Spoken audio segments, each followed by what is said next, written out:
I don't have to practice shit because I live in a world where as long as enough people know my name, I can call myself a rapper and get a gig on fucking Love and Hip Hop, and if not release not one fucking song, Chanel West Coast, I can you know what I'm saying? Look, pretty much put it like this. If your name isn't Rashida, if your name isn't Remy Ma, if your name isn't Rashida, Remy Ma, or Amara La Negra, you can't call yourself being a female on Love and Hip Hop and calling yourself a rapper. You are not. Because ain't none of you have released shit. And it took Cardi to get off the show to be considered a rapper. Okay, and K. Michelle, because she's an artist. You know what I'm saying?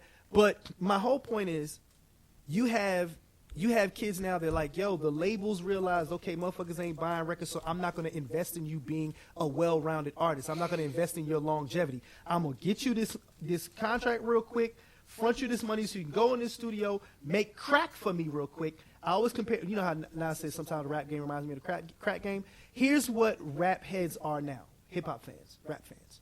Rap fans are crackheads. You know how they say about crack? It's cheap, it gives you an extreme high really fast, but you come down just as fast, and you need your next hit because you got to get back up again.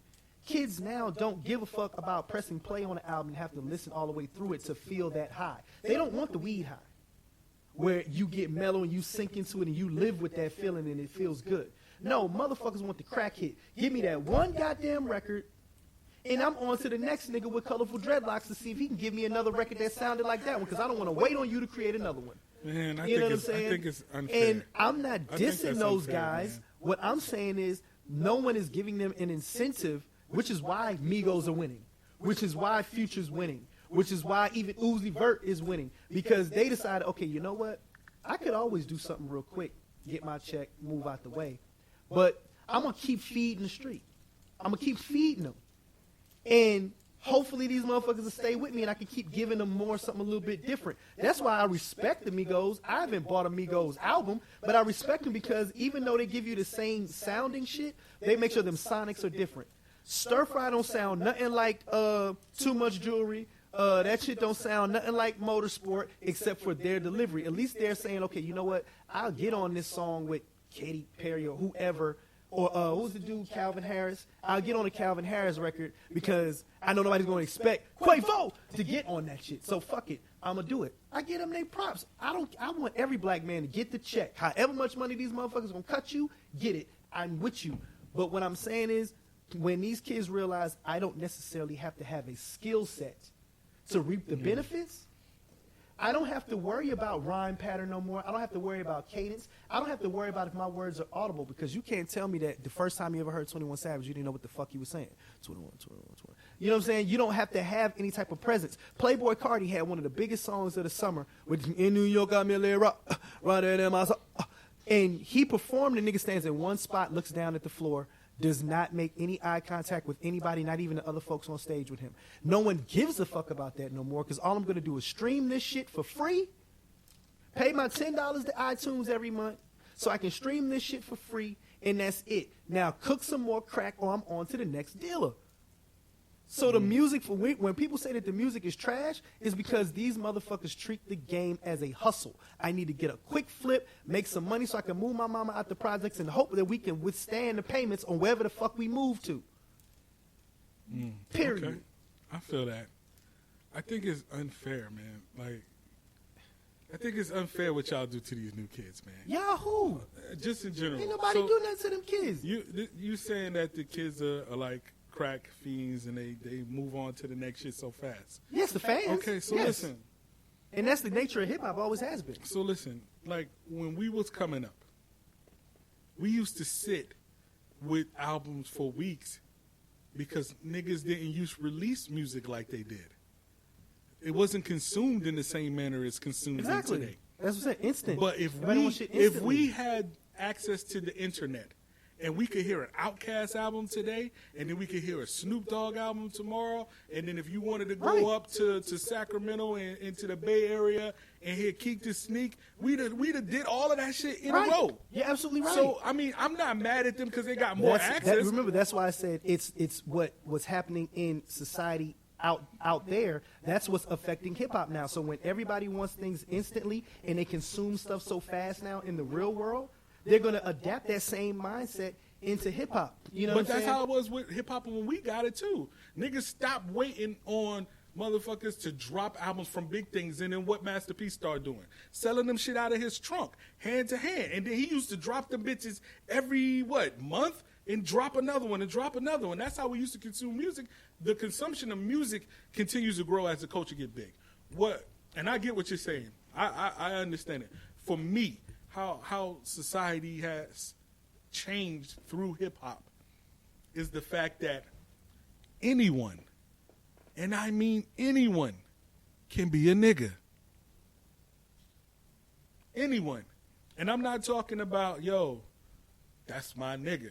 Like, you a nigga. I heard a nigga that was an Asian cat. His name is Rich Chigga. Nigga all through his records. Mm-hmm. You got the white boy from Florida with the smiley face on his shit that game manager beat up. Oh, yeah. Nigga, all through that shit. Mm-hmm. You got some Chinese out in Arizona. I forgot their crew name. Nigga. Like, nigga has become a desensitized word with these new kids. You know what I find funny? Like, hip-hop has desensitized these kids. You want to know what I find funny? I find it funny, number one, that's what Oprah and all them was fighting about us stop saying it, because they was like, you going to make it cool for everybody else to say it. But now, aside from that, just from a hip-hop standpoint, because the way society moves now, because we're pretty much saying the same thing, because of how technology and what type of age we live in, where we need everything instantly and microwavable, that forced the consumption of everything to get so high. So, of course, that's going to translate over to music. The way technology moves, people can get introduced to cultures, but when you're not able to go and actually experience it for yourself, you don't know the nuance. So when people, that's why when folks, if you've ever been overseas, you get to talk to people from over there and they tell you what their idea of what America is, right? And sometimes it's warped because all they know is what they see. You know what I'm saying? So if all they're given, just imagine this, right? If all people overseas ever saw with black folks on it was the NBA on TNT and Love and Hip Hop, right? If those were the only things, the only images of us, of black Americans that they could see, what do you think that they would think of us? That we were all either rappers or athletes, right? Because that's all. Not saying that this is. I'm just using this as an example. That's the narrative. That's all they would know. So you have kids overseas, even if they are black, you have kids that are overseas that all they know is this is what it means to be a rapper. This is Chef India, Mr. Talk That Talks wife. And basically, she fading. It's time to go. It's time to go. So we gonna end it like this here. Listen, time out. I don't want no problems. Before we do this, what I'm saying with my nigga comment is that hip hop has no culture anymore. That's what I was getting to. Hip hop is no longer cultural. It's like multiplicity. When you start repeating and duplicating, shit starts getting watered down and lost in the sauce. Absolutely. And when you have a kid over in China, he sees Ja Rule videos late. He wants to be like Ja Rule, and he doesn't know the nuance that only a black person can say nigga.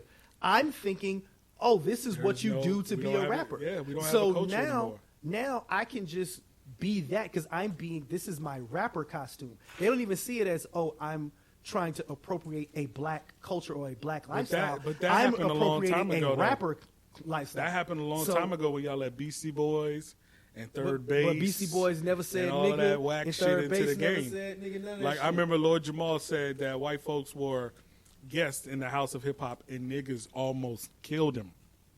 And it's true. No, he was absolutely right. In the white artists that have lasted that long, they know that and respect that. They know that, hey, the minute they want us out of here, we out of here. That's why those people that you named still but get not respect anymore though. There was no longer a stronghold on hip hop as it was before. Those guardians have gone. There is nothing. What do you think? There is nothing that African Bambaataa can tell these kids now. There is nothing that Ice-T can tell these kids now. I got lost like they want him to be as far away from this subject as possible because he don't run shit. When you ain't got nothing that these kids can actually tag themselves to and be a part of, they're not part of their culture, man. Hip hop in society now we have no culture. We are in a post Negro society. I'm like, walk it like I tuck it. Hey, like I tuck it. The Migos. Hey. Man, listen, it has been one of those type of nights, ladies and gentlemen. I just want to tell you, man, we are getting ready to shut this down. Jay, it has been a pleasure, my brother. Yes. I haven't seen you in a week. It's good to see you.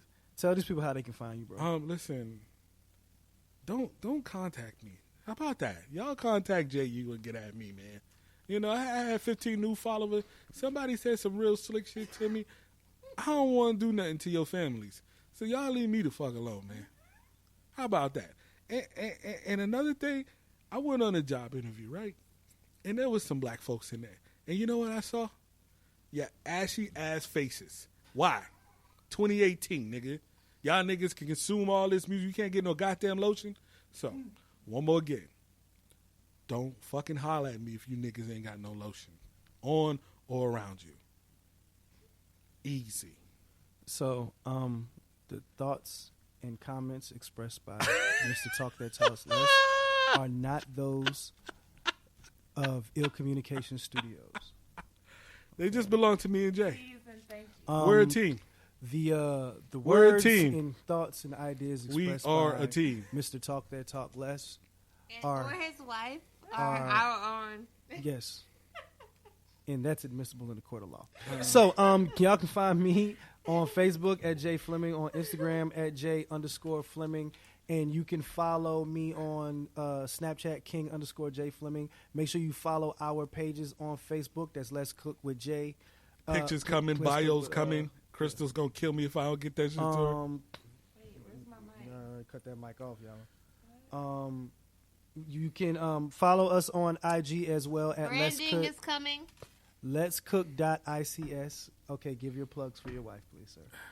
Listen, if you need that food, come get at me, man. Chef Indico. No, get at me because he said that he don't want y'all contacting him, so I'll make it happen. I'm talking about with hip hop shit. I don't care about your top fives.